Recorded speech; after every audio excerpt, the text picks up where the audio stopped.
Hosted by you/glittering_trifle421. I, 32M, recently proposed to my girlfriend of 2 years, Sharon, 30F, about a month and a half ago. Ever since the ring went on her finger, it feels like her attitude and behavior have completely changed. While we were dating, we appeared to be exceptionally compatible, and it seemed we shared common beliefs and morals. 7 weeks ago, I proposed, and she said yes. I felt like it was the happiest moment for both of us. But less than a week later, her attitude seemed to completely change. I thought I knew all her friends, but one day I came home to find 6 women I had never seen before, and Sharon introduced me to them. I was curious why I was only just meeting them, especially since I had already met Sharon's 2 best friends, Michelle and Octavia, neither of whom were present, over a year and a half ago. Sharon said she wanted to make sure we were a sure thing before introducing me to her inner circle. I found this strange, not to mention it was a weeknight, and they were quickly draining my wine rack. Sharon still had her own place, but she stayed with me so often that she practically lived here. Still, I found it incredibly rude when they left, leaving behind 4 empty bottles of rosé. I tried to talk to Sharon about having uninvited guests on weeknights, but she dismissed my concern very flippantly, more like she brushed me off. In the following weeks, Sharon went out with the girls several times. When she brought them to my place, twice without notice, and once with notice to appease me, her words, they all treated me like a butler, shaking their empty wine glasses at me for refills. After the 4th time, I made it clear that I would be getting a locked wine rack. Sharon just called me no fun after that. But it gets worse.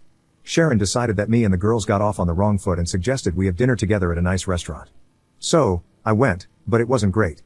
The 6 of them kept prodding me about my life, my house, and my career but deflected every question I asked in return. It got especially bad later that night when they started discussing modern relationships and jealousy. One of them brought up some key points about relationships that I thought Sharon and I were already on the same page about, specifically, what ifs regarding polyamory and being friends with exes. To my shock, Sharon said we shouldn't be too hasty in making decisions on these matters. This was a complete 180 from how she had expressed herself just a month earlier, when she was vehemently against keeping ex-partners in a friend circle and was staunchly monogamous. The worst part came when the bill arrived. Sharon announced that it should be split together and slid the check over to me. I told her she couldn't be serious, and we got into a bit of an argument. I ended it by putting down my portion in cash and walking out, leaving them to figure out the rest of the bill. In the days that followed, Sharon kept calling me toxic and fragile. However, every time I tried to address the issue, she would apologize and say she was just stressed at work. It's crazy, we haven't even started planning the wedding yet. The worst part happened this Monday.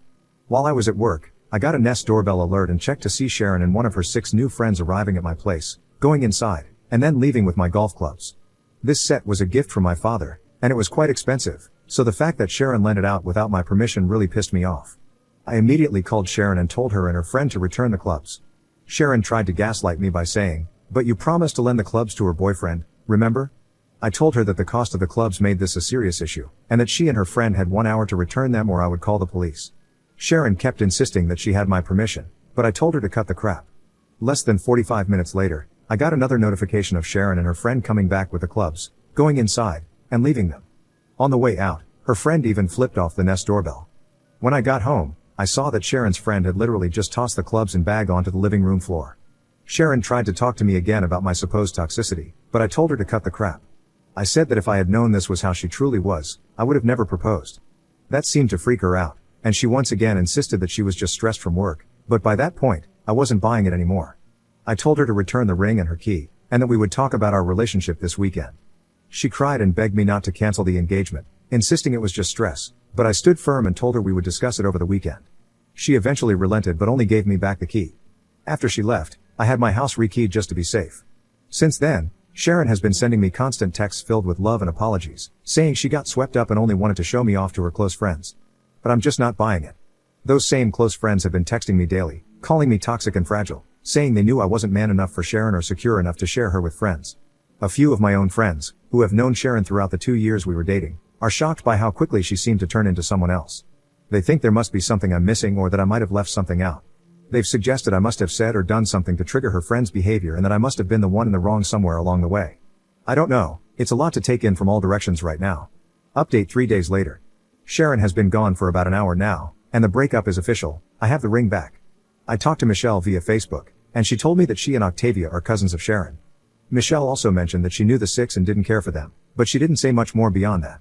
I've met Sharon's parents, and they seem to like me, though the topic of Michelle and Octavia never came up when I was around them. Luckily, none of our finances were intertwined yet, though we had planned to do that later this month, which obviously won't happen now.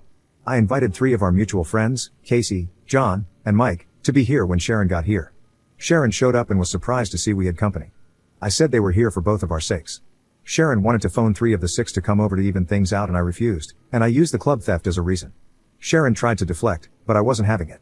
I pointed out that, over the last month, her friends dropping by had cost me nearly $500 in wine, and she hadn't made any attempt to reimburse me.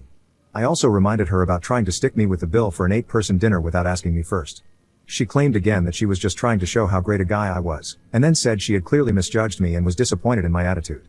I then asked her about the golf clubs. She tried gaslighting me again with, "You totally said it was okay, remember?" But I kept calling it BS. Mike chimed in, knowing the clubs were a gift from my dad and that I was highly protective of them, and also called BS. That's when Sharon shifted her attention to Mike and John, saying, "Hasn't he been getting forgetful lately? Don't you remember when he forgot that one date?" But neither of them was buying it.